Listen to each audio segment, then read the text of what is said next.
Welcome to another exciting episode of Poly TV Newspaper Review and Analysis. I am Samuel Olaniyo, and joining me in the studio to discuss various newspapers across Nigeria is no other person than our newspaper current affairs analyst and also public affairs analyst, Mr. DG Adeyemi. Welcome to the program, sir. Thank you, Sam. Yeah, I'm liking your smile this afternoon. Well, Quite I'm good. interesting day. That's just it. Giving grace to God. Okay.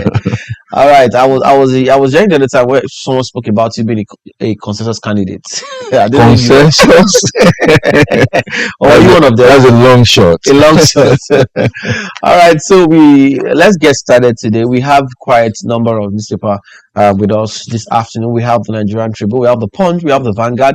We also have with us Daily Trust and the Nigerian Tribune newspaper. The first on the Nigerian Tribune.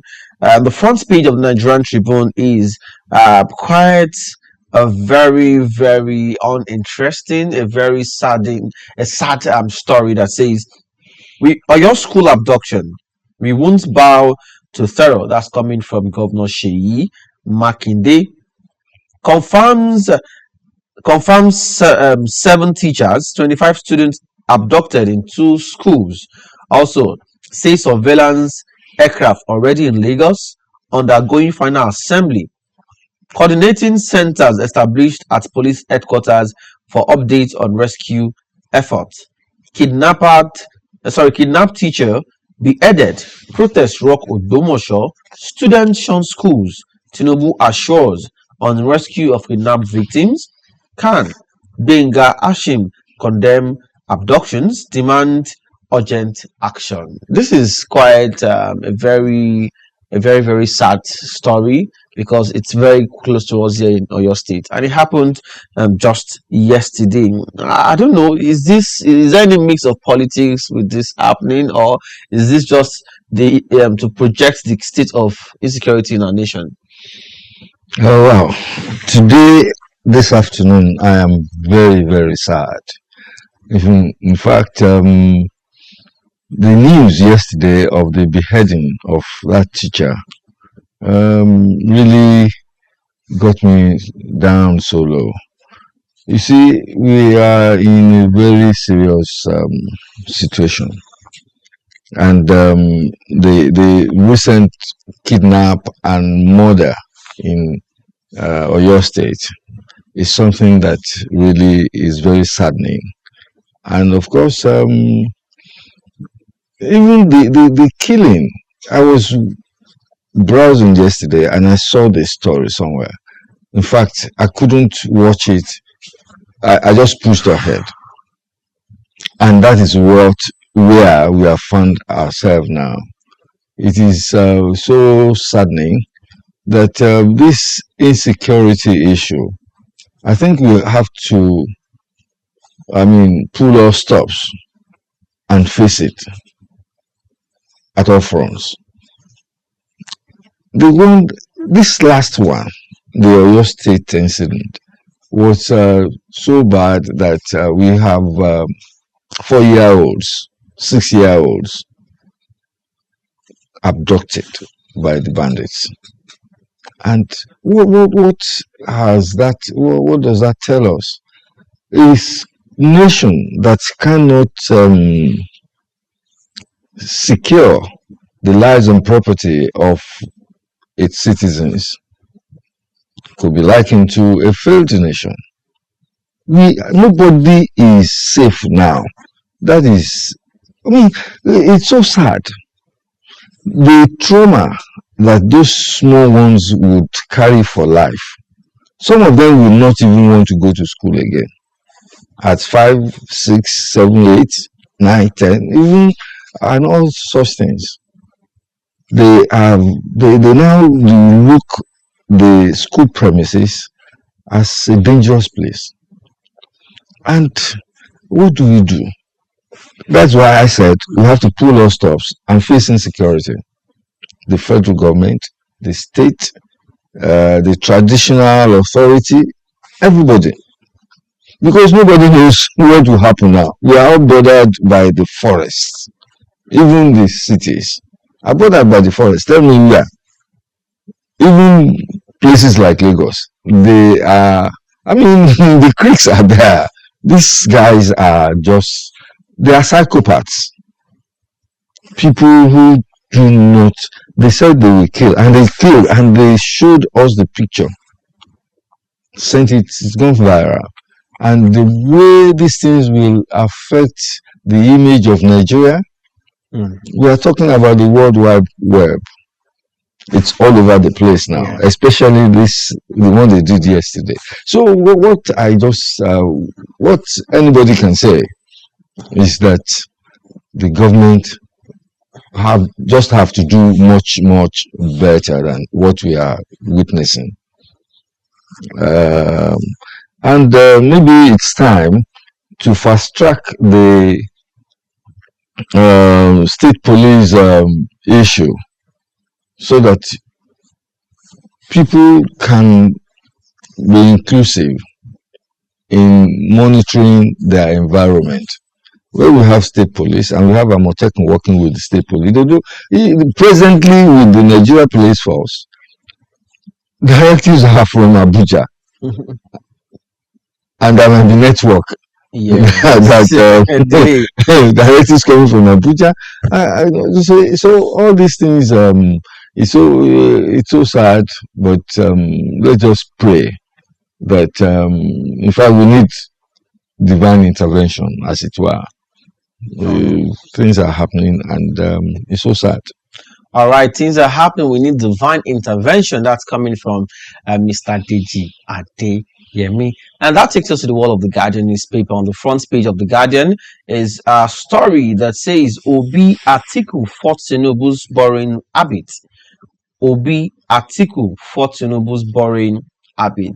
For quite some months now, we've been saying various trillions, billions. At some point in time, I was on Instagram and I saw where the Nigerians flooded the World Bank Instagram page, warning the World Bank of authority not to borrow Nigerian government money.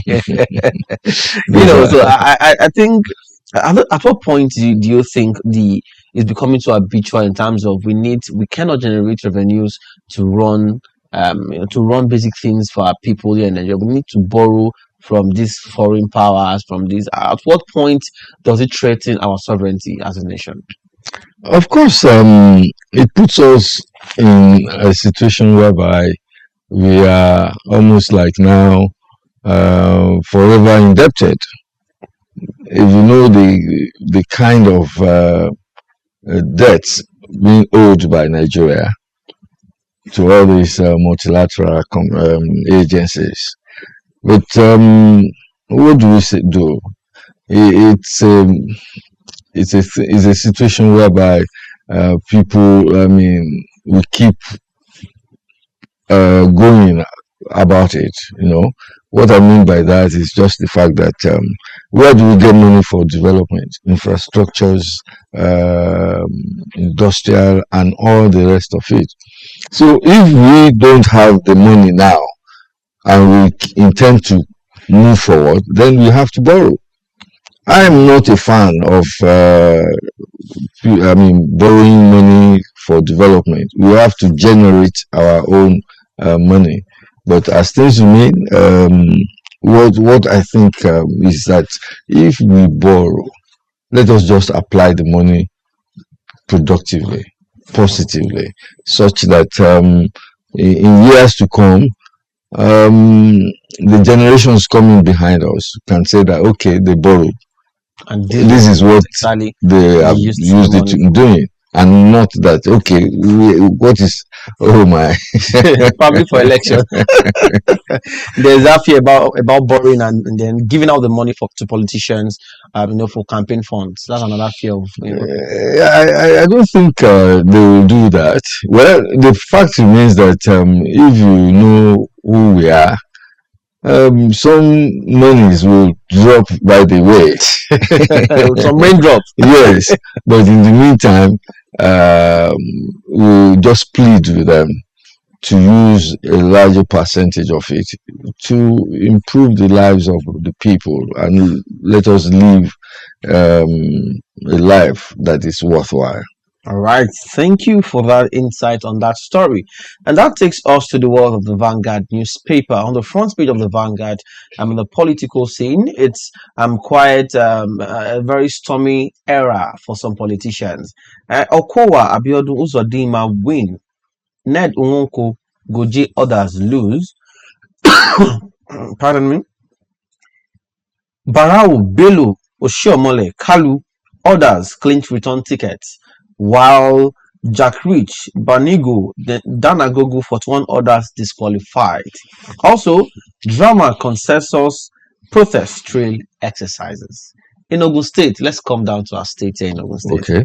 We're expecting to see at some point. I heard that in Ogun West, the current deputy governor was contesting, was sparring for the senatorial ticket, but we didn't. I'm not sure she was on the ballot yesterday because we saw just one candidate, that Honorable Jubile. Jubile. Yeah, and also in Ogun East, the current senator representing Ogun East district, that's Senator Minga and Daniel, the former governor of Ogun State, withdrew from the race at some point in time.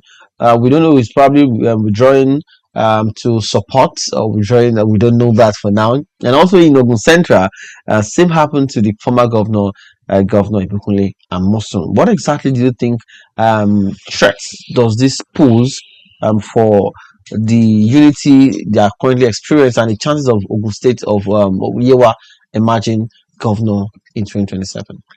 I think about Yewa or Ogun West emerging as the governorship candidate, and of course, in fact, as it stands, we already have a governorship candidate in Yayi. So that is no fears. We don't have any fear about that. But the APC in Ogun State would need to really do a lot of reconciliation. As things remain, Engineer Noimoto Oyedele, Salako Oyedele, even 2-3 days back, was the frontliner, almost the frontliner. But what happened? And that's what our friend Femi will always say, 24 hours is a long time in politics. I was looking at it. We had Engineer Oyedele Salako. No, sorry, Salako Oyedele. Okay.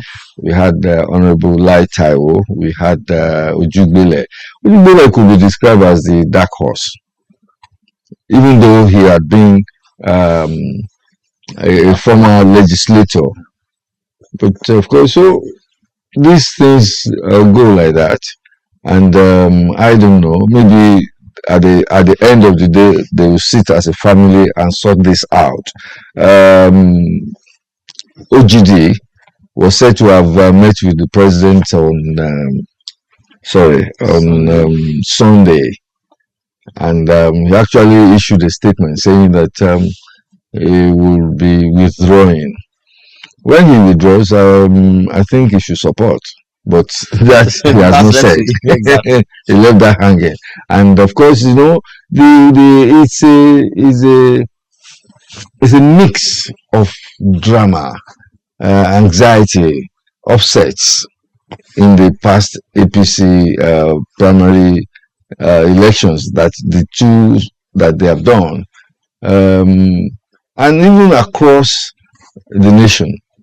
You find out that some legislators, senators, who defected from other parties to APC, maybe when they had a whiff or a feeling that they will give them automatic tickets. Some of them didn't even pass through the screening committee. At all. So it was a season of upsets and the rest of it. But as things remain, I think that the administrators in the party, or the party leaders, let's put it that way, will find a way of reconciling, because there's going to be a lot of bad blood. There's going to be a lot of even outbursts. Some of the losers, let's say that, are already blasting away, talking of fraud, talking of and all the rest of it. But as I think, generally speaking, they have um, they have conducted a fairly peaceful uh, elections, primary elections, except in Ondo State, where people were killed, or rather, maybe one or two people. And of course, they may have to um, repeat some of these elections, like the one in Ondo State. What happens to a whole Watts? Not because armed hoodlums came into the place. In fact, one of the aspirants, one of the participants, had his car shot, and the rest shot at. So all these things have to be put into. But left to me, it is not unexpected. And come to think of it, some you win, some you lose. All right, thank you for that insight on that story. Straight to the world of the Punch newspaper, and that takes us to the opposition primaries 2027. ADC screens 70 governor aspirants for primaries. ADC screens 70 governorship aspirants for primaries. At this point in time, when a lot of parties are beginning to fear for meeting the deadline, because there's actually a stipulated time for submission of names of candidates. ADC at this point in time still having a pending court case, just screened 70 governorship aspirants for primaries. Let's talk about the internal democracy, and also how popular do you think ADC stands? What chance does it stand in terms of winning one or two states, in your own opinion?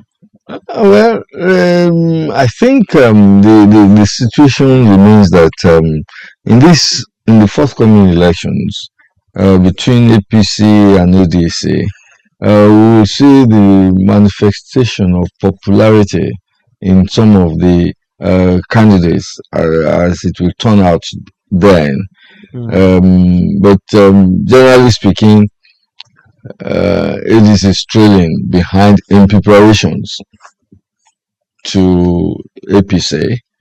In another week or so, APC would have had a settled home, supposedly. But in the meantime, and elections has already started. What I mean is a campaign. If you are the first to get to the voter, you have the chances are that you will manage that voter well enough that you can sustain the voter, getting yourself right in his face and sometimes in his pocket. All right, thank you for that. We need to go, and that will be all we can take on this part review and analysis. Mr. Dijademe, thanks for coming on the program today. Thank you, Sam. All right, and I hope you remain the consensus candidate. Well, for your that's a story for another day. All right, thank you for joining us. I'm Samuel, and you do have a wonderful day. Bye for now.